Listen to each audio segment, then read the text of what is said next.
আমরা আজকে ধোকলা খাবো বলে একটা প্যাকেট স্মার্ট বাজার থেকে কিনে এনেছি। অল্প পরিমাণ হলুদ দিলাম, খাবার সোডা ওই প্যাকেটের ভেতরেই ছিল, অল্প পরিমাণে দেব, বেশি দেব না। যে খাবার সোডা ওদেরই দিয়েছি একটু ছিল, আর এতে নুন দেব না, এদের সব রেডি করা, আর নুন দেওয়ার প্রয়োজন হবে না। অল্প পরিমাণ জল দিয়ে এটা মেখে নেব, বেশি জল দেব না, তাহলে একটু পাতলা হয়ে যাবে। এটা 10 মিনিটের জন্য ঢাকা দিয়ে রাখবো।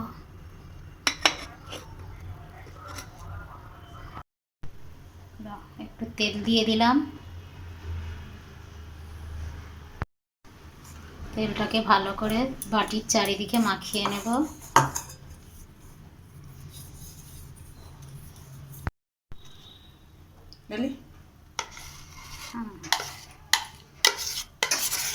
আর এই বাটিতে ঢেলে নিলাম।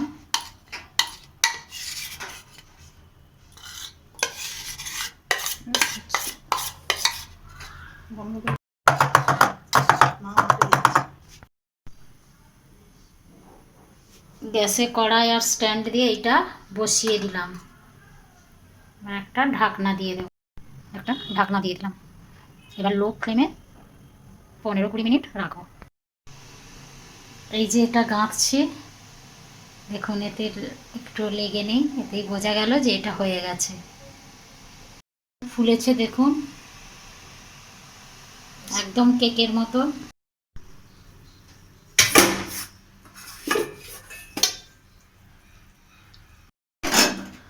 খামান স্পঞ্জ হয়েছে।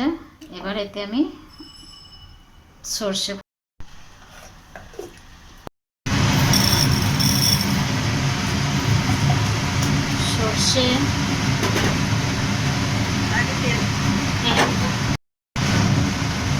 তেল দিলাম,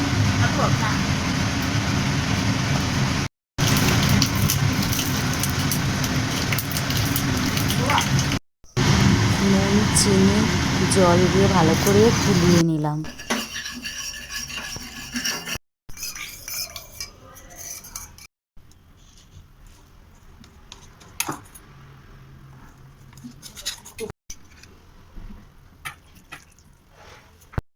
দেখুন কিরকম স্পঞ্জ হয়েছে।